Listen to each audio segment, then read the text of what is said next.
All right, guys. I'm running out of paper, so excuse me. I've done half this problem. I'm going to go through it. The other half I'm actually going to do live in front of you. Let's hope I don't make a mistake. Who knows? First half I don't think is going to be so hard for you to understand because it's really just Newton's second law, the way we've done it before. All right, so this is a modified Atwoods machine. We've got two masses. This is the big mass that's pulling down on this side. This is the small mass pulling down on that side.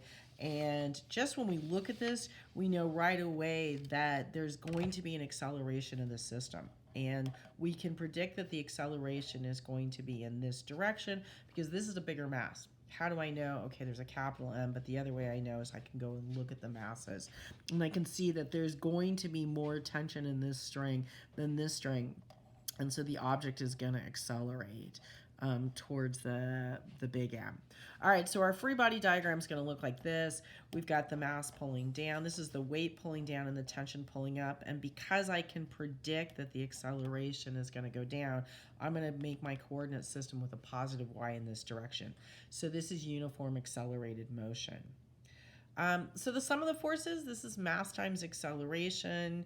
In this direction, we only have two forces. We've got the tension, which is going in the opposite direction than the weight's going down. And so the acceleration is big MA.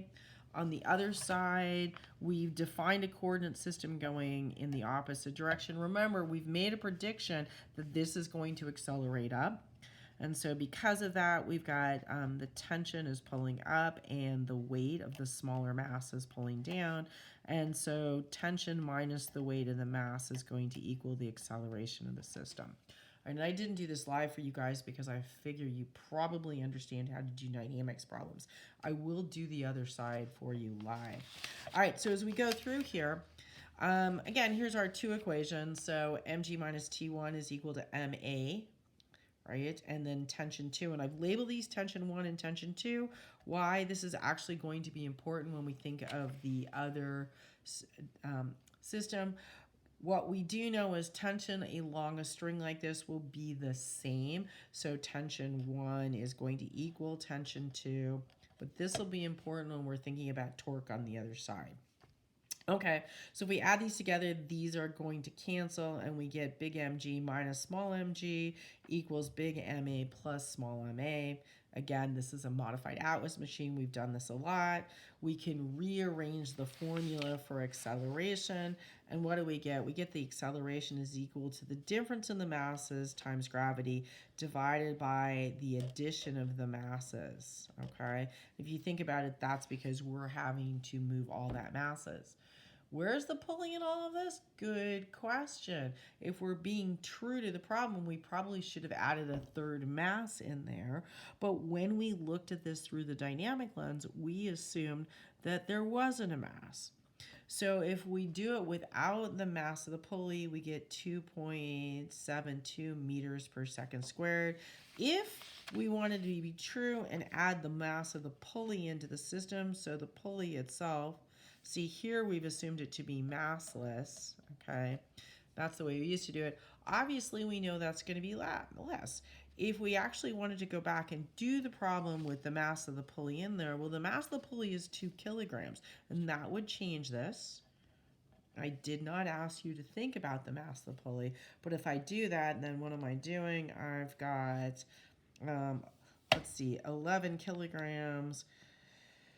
Oh, sorry, Clara. No, I don't. I have 30 newtons on the top divided by 13 kilograms, and I get about 2.3. If we think about the pulley, then it would be approximately 2.3 meters per second squared, right? If you're just taking into account the mass of the pulley. Okay, that said, this is the old way we used to look at it. Now we're actually going to put on the lens of rotational and linear dynamics. We're going to consider the rotation of the pulley and the fact that the pulley is not massless, and we're going to redo the problem now with a lens that really matches reality a little bit more. And so I'm just going to redraw this for you. Here's our two things. We got a radius here. should be in the center, sorry, where we're applying torques. And this tension on this side is a torque, and this tension on that side's a torque. And now we need, sorry, I'll pull it down there. And now we need to figure out what's the magnitude of the acceleration, keeping in mind that this pulley has a mass and it's actually going to rotate. All right, so remember, we said that it was, if you don't consider the mass of the pulley, it should be about 2.72 meters per second squared. If all we do is put in the mass of the pulley as a drag on the system, it's going to be approximately 2.3 meters per second squared. And our answer should be somewhere in between that. All right, so let's think about it. All right, so we've got torques. Well, the sum of the torques on this system is equal to the moment of inertia of the system times the acceleration of the system.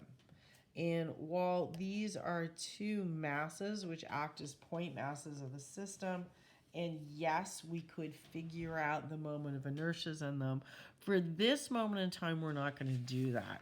We're just going to assume that the moment of inertia for the entire system is just the moment of inertia for the pulley. And the moment of inertia for the pulley is 1/2 times its mass, that's the mass of the pulley, times the radius of the pulley squared. So if we think about angular acceleration and its relationship to linear acceleration, well, angular acceleration is linear acceleration divided by the radius.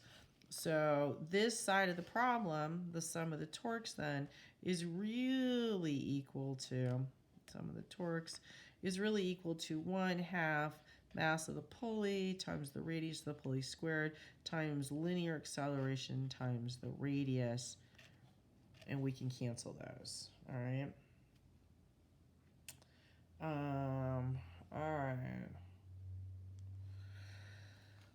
All right, so I think we have almost everything to start. Now, the torques. Well, we have two torques on this side, and they're provided by the tensions, and they're being applied at this radius. So if we think about torque number one, and again, remember, we've said it's accelerating in this direction. This is a positive direction. So torque number one times the radius minus torque number two. Because remember, this is pulling down and resisting. So that's torque number two times the radius is equal to 1/2 the mass of the pulley times its radius times the linear acceleration. All right, so let's go back and substitute in our tension formulas. So from earlier, we had mg minus T1 is equal to mass times acceleration. So T1, I'm going to substitute in T1. What do we get for T1? We get mg minus ma times the radius that it's applied. Similarly for T2, well, T2 minus mg equals ma, and so we're going to substitute that in, right? So we've got T2 is mg plus ma,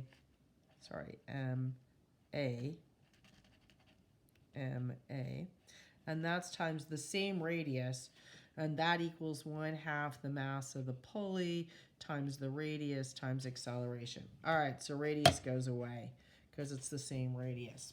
Yay, yay. All right, so let's rearrange these so we can factor things out. So these guys I'm going to combine. I get big M minus small m times g. And these guys I'm going to combine. And so I get negative a, what do I have? I have, that's right, isn't it? Negative m. Oh, I can't. I screwed up the m's over here.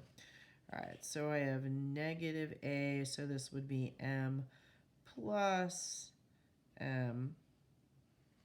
If I pull out the negative,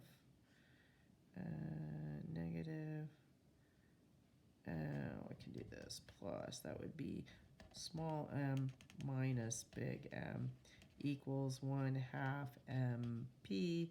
Let's start putting some numbers in here. That's going to make our lives easier.